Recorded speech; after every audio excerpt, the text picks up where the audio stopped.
Sleep.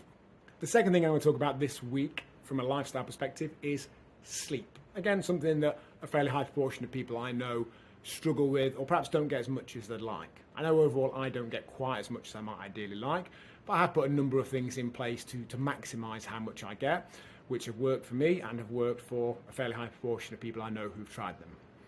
You've got a couple of super easy things that you can do if your sleep isn't as good as you'd like it.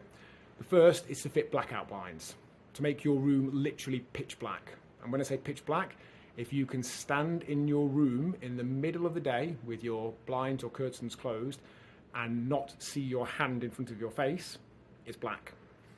If you're able to see your hand in the middle of the day, which I wager 99.9% of you can, there's clearly light getting in from somewhere.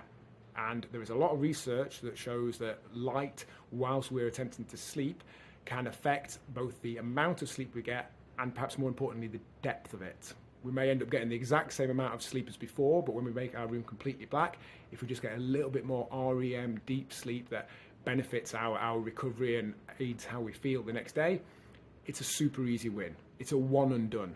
It costs a number of tens of pounds, not a massive amount in the grand scheme of things, and it's done forever. I genuinely don't think there's anything that we could change in our lives that would have a higher return on investment than fitting blackout blinds and potentially removing any other light sources such as covering up LED lights on chargers or anything else that's getting into wherever we sleep. So that's the first one, make your room completely pitch black. Secondly, we can reduce exposure to technology in the hour or so before bed. For many people, we end up spending that time when we get in bed on our phone, which in some way relaxes us, but in other ways fires 30 plus images per second into our brain and stimulates us and it makes open loops and questions about things that we need to do or reply to, or we get frustrated with things we see on there. I'd say try it for a week, go an hour before bed with little to no exposure to screens and technology, and if it doesn't make any difference, you can always go back.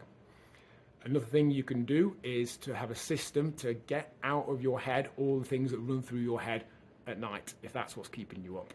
I put all my stuff in a project management software called Asana. It's on my phone, it synchronizes with my laptop. It doesn't automatically mean that I then don't think about these things at night, but I know that I don't need to remember them because my system will remind me automatically.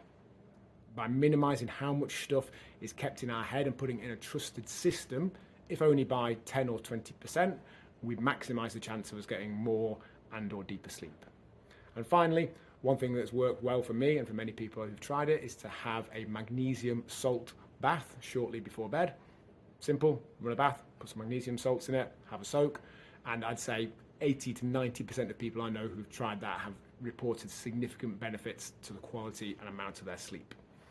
So a few things there for you if your sleep isn't as good as you'd like it to be, a few relatively easy wins that you can make that will help with that, and therefore help with all the benefits that having greater energy, feeling better, and so on bring to your life.